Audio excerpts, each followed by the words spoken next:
लगातार ये सुनने को मिल रहा है कि भाई अगर इसको जिता दिया तो ये सीट पक्की हो जाएगी, थारे जाटों की बारी कौन यानी उस ये क्या विषय है, थोड़ा सा समझाएंगे हमारे तक? नहीं, जाटों का विषय क्यों है? जाट उसके अंदर है और ऑडियो सुन ले बात है। हाँ सुनाओ। इससे जो गई वो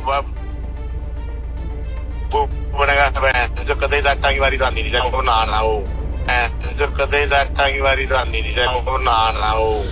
कल सत्येंद्र सारण ने ये साफ तौर पर ये कहा कि जिस प्रकार से हमने पूछा क्वेश्चन कि बरवाला की हुई हार का जिम्मेदार आप किसको मानते हैं, सत्येंद्र सारण के द्वारा कहा गया ये व्यक्तिगत हार है, कांग्रेस इसके अंदर नहीं हारी है, रामनिवास जी अपनी छवि को लेकर हारे।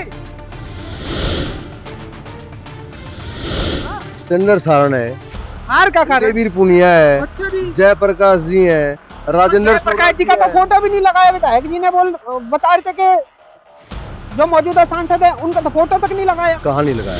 ये कहा कि भाई 10,000 लोग जो हैं दिल्ली में पहुंचे थे कि रामनिवास जी को टिकट नहीं मिलनी चाहिए, तो फिर उनकी माननी के आधार पे लोग उसने रामनिवास गोडेला ने इलेक्शन लड़ा।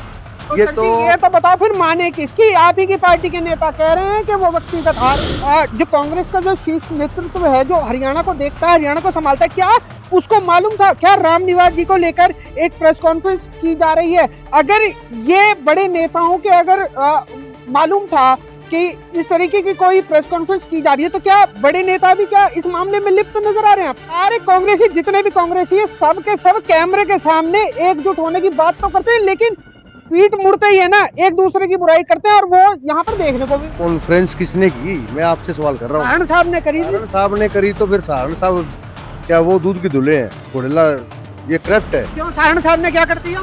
सारण साहब नहीं, सारण साहब ने बोला। तो फिलहाल हम फ्लेमिंगो में मौजूद हैं और कल एक प्रेस कॉन्फ्रेंस दिखाई थी, अब उसकी जो है प्रतिक्रिया सामने निकलकर सामने आ रही है। पहले शख्स से जानते हैं, सर आप अपने बारे में बता दीजिए, कहाँ से हैं? मैं नरेश पुनिया, पूर्व सरपंच सात रोड कला। अच्छा सर, ये बताइए कल जिस प्रकार से विशेष तौर पर एक प्रेस कॉन्फ्रेंस का आयोजन किया गया, उसके अंदर जो रामनिवास गोडेला जी हैं उनको लेकर काफी सवाल उठे कि एक बागी दागी को जो है टिकट दे दी गई थी कांग्रेस की तरफ से, उसको लेकर क्या कुछ कहना चाहते हैं? और आज आपने जो प्रेस कॉन्फ्रेंस करी है उसका उद्देश्य क्या है? नहीं, बागी दागी एक रामनिवास गोडेला ही है क्या? और सब सही है, सब अपनी उसके बिल्कुल दूध के धुले सब। कौन है दूध का धुला? नहीं, जो जो बोलते हैं ना, जिन्होंने प्रेस कॉन्फ्रेंस की, आपने सवाल किया, जिन्होंने अभी पीछे कॉन्फ्रेंस की किसने की, वो कॉन्फ्रेंस किसने की? मैं आपसे सवाल कर रहा हूँ। सारण साहब ने करी। सारण साहब ने करी तो फिर सारण साहब क्या वो दूध के धुले हैं? गोडेला ये करप्ट है। क्यों सारण साहब ने क्या कर दिया? सारण साहब नहीं, सारण साहब ने बोला। नहीं बोला तो सही है, लेकिन उन्होंने किया क्या? कौन है? करप्टेड है रामनिवास गोडेला। हाँ, उन्होंने कहा था कि सीएलयू कांड के अंदर उनका नाम भी था। सीएलयू कांड के अंदर अकेले रामनिवास गोडेला है क्या? सरदार जरनैल सिंह भी हैं, नरेश सेलवाल भी हैं, विनोद ब्याणा भी हैं, अपने ये रामनिवास फौजी भी हैं, एक वो राव नरेंद्र सिंह भी है, कितने जने 6-7 लोग हैं। तो अकेला ये तो बताओ कि फिर सारण साहब ने जो प्रेस कॉन्फ्रेंस करी थी उसका उद्देश्य क्या था? उद्देश्य सारण साहब का ये था कि वे इसको बदनाम करें। ऐसे बदनाम करने से कोई बदनाम नहीं होता। सारण साहब भी हमारे छोटे भाई हैं, उनको थोड़ा लहजे में बोलना चाहिए, सही तरीके से बोलना चाहिए। इस कांग्रेस पार्टी को इकट्ठा करके इकट्ठे लेकर के चलना चाहिए। ये छिटाकशी से बात नहीं बनेगी। भाई साहब, वही तो इकट्ठा करने वाली बात आप यहाँ पर तो बोल रहे हो। हाँ। सारे कांग्रेसी जितने भी कांग्रेसी है सब के सब कैमरे के सामने एकजुट होने की बात तो करते हैं, लेकिन पीठ मुड़ते ही है ना, एक दूसरे की बुराई करते हैं और वो यहाँ पर देखने को भी मिल रहा है। हम नहीं बोलते भाई, हम कार्यकर्ता हैं कांग्रेस पार्टी के, हम बोलते हैं सब इकट्ठे हो जाओ, हम आपकी मदद करेंगे, आपका साथ देंगे। सभी है। सुनो एक बात बताओ, कल प्रेस कॉन्फ्रेंस जो है रेस्ट हाउस के अंदर हुई थी, ठीक है, आज आपने प्रेस कॉन्फ्रेंस जो है रेस्ट हाउस में पहले आपने बुलाया, वहां पर क्यों नहीं हुई प्रेस कॉन्फ्रेंस? उसकी वजह बता दीजिए। और सबसे बड़ी बात, कल जिस प्रकार से प्रेस कॉन्फ्रेंस की गई रामनिवास गोडेला जी को लेकर, क्या जो कांग्रेस का जो शीर्ष नेतृत्व है जो हरियाणा को देखता है, हरियाणा को संभालता है, क्या उसको मालूम था क्या रामनिवास जी को लेकर एक प्रेस कॉन्फ्रेंस की जा रही है? अगर ये बड़े नेताओं के अगर मालूम था कि इस तरीके की कोई प्रेस कॉन्फ्रेंस की जा रही है तो क्या बड़े नेता भी क्या इस मामले में लिप्त नजर आ रहे हैं आपको? ये तो वो ही जाने जो सोचते हैं, जो बताते हैं, जो कहते हैं। हमने अपने विवेक से प्रेस कॉन्फ्रेंस करी ताकि इनको हम इकट्ठे कर लें, ये इकट्ठे होने वाले नहीं है। ये तो खुद ने सोचना है भाई किसकी प्रेस कॉन्फ्रेंस होने देनी है, किसकी नहीं होने देनी। हम कांग्रेस के सच्चे सिपाही हैं। सर जी, कल सत्येंद्र सारण ने साफ तौर पर ये कहा कि जिस प्रकार से हमने पूछा क्वेश्चन कि बरवाला की हुई हार का जिम्मेदार आप किसको मानते हैं, सत्येंद्र सारण के द्वारा कहा गया ये व्यक्तिगत हार है, कांग्रेस इसके अंदर नहीं हारी है, रामनिवास जी अपनी छवि को लेकर हारे। कितनी सीटें हैं हरियाणा में? 90 सीटें हैं। अकेले रामनिवास घोडेला की छवि खराब थी क्या? एक रामनिवास घोडेला ये छवि खराब थी। इस हार में 9 सीटें थी, एक रामनिवास अकेला हारा क्या?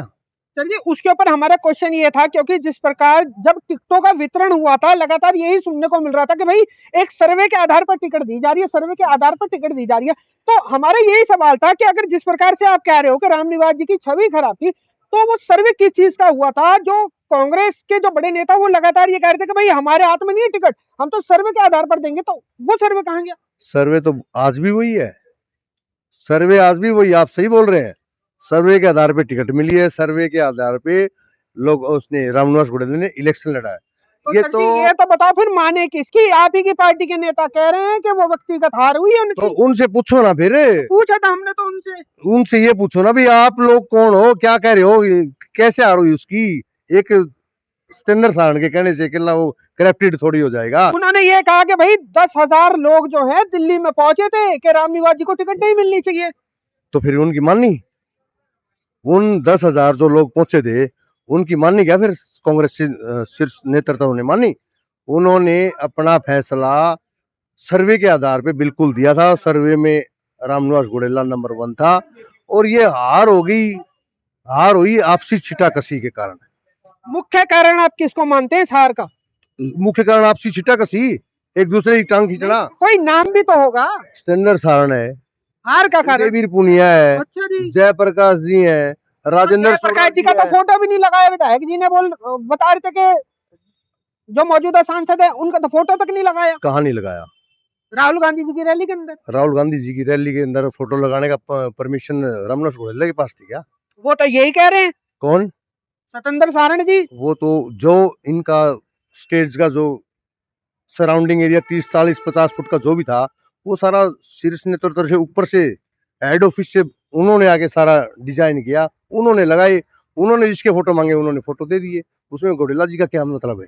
अच्छा, एक ऑडियो का भी जो है वो जिक्र लगातार हो रहा है, उस ऑडियो के अंदर ऐसा क्या था और उस ऑडियो के अंदर जो बात कर रहे हैं वो कौन है और उनकी मंशा क्या लगती है? उनकी मनसा थी रामनिवास घोडेला को हराने की।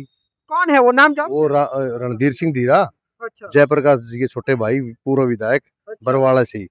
उनको भी हमने ही बनाया था, हमने वोट दिए थे, जयप्रकाश जी को भी वोट दिए, उनकी मदद करी। पूछो जयप्रकाश जी के, जयप्रकाश जी उसके अंदर लगातार ये सुनने को मिल रहा है कि भाई अगर इसको जिता दिया तो ये सीट पक्की हो जाएगी, थारे जाटों की बारी कौन नहीं आनी। उस ये क्या विषय है, थोड़ा सा समझाएंगे हमारे दर्शकों को? नहीं, जाटों का विषय क्यों है? जाट उसके अंदर है और ऑडियो में है। तो फिर वो जाट अकेले बन लेना, फिर एमएलए बन ले, चीफ मिनिस्टर बन ले, कुछ बन के दिखाएं। ये तो सब बरगलाने वाली बात है। 36 बिरादरी जब तक एक नहीं होगी, 36 बिरादरी को लेकर के नहीं चलेंगे, कोई नेता नहीं बन सकता। नहीं सर, मैं उस ऑडियो का जिक्र कर रहा हूँ, मैं नहीं कह रहा हूँ, ये उसके अंदर ऑडियो के अंदर उसने बोली है तो उसकी वो गलत लैंग्वेज है। अच्छा, उसकी वो गलत लैंग्वेज है। क्या वो अकेले जाटों से एमएलए बन गया था क्या? बिल्कुल बिल्कुल, जो बनेगा 36 बिरादरी का जब तक वोट नहीं आएगा कोई आदमी कुछ नहीं बन सकता।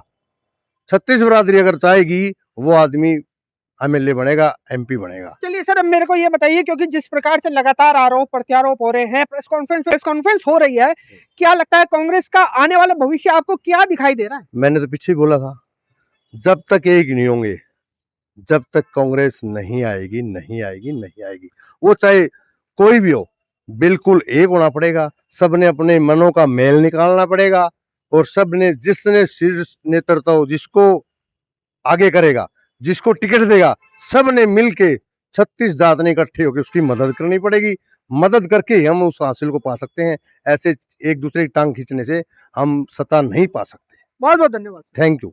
सो फिलहाल दोस्तों, आरोप प्रत्यारोप के बीच में लगातार जो है कांग्रेस झूला झूल रही है और 2029 में जो कांग्रेस जो है कमबैक करने की सोच रही है। लेकिन ये वीडियो देखने के बाद, क्योंकि आरोप प्रत्यारोप लगातार लग रहे हैं, वैसे इस वीडियो को देखने के बाद जो हिसार में जो हो रहा है, हिसार जिले के अंदर जो हो रहा है, उसको लेकर आपका क्या मानना है? क्या आपको कांग्रेस का आने वाला भविष्य उज्जवल नजर आ रहा है? क्योंकि अगर विधानसभा 2024 के अगर चुनावों की बात करें तो पूरा तरीके से यही दिखाई दे रहा था कि कांग्रेस आने वाली है, और लेकिन अगर रिजल्ट की बात करें तो रिजल्ट जो है बिल्कुल उल्टे आए, और कहीं ना कहीं बीजेपी सरकार जो है एक बार फिर से सरकार बनाने में कहीं ना कहीं कामयाब हुई, और इसका सबसे बड़ा श्रेय जाता है कांग्रेस को, कांग्रेस की आपसी फूट को। और अब भी जो है कांग्रेस के अंदर जो लगातार ये कहा जाता है कि भाई कांग्रेस के अंदर फूट नहीं है, वो लगातार समय समय पर निकलकर सामने आती रहती है। ऐसे में कांग्रेस का आने वाला भविष्य क्या लगता है आपको?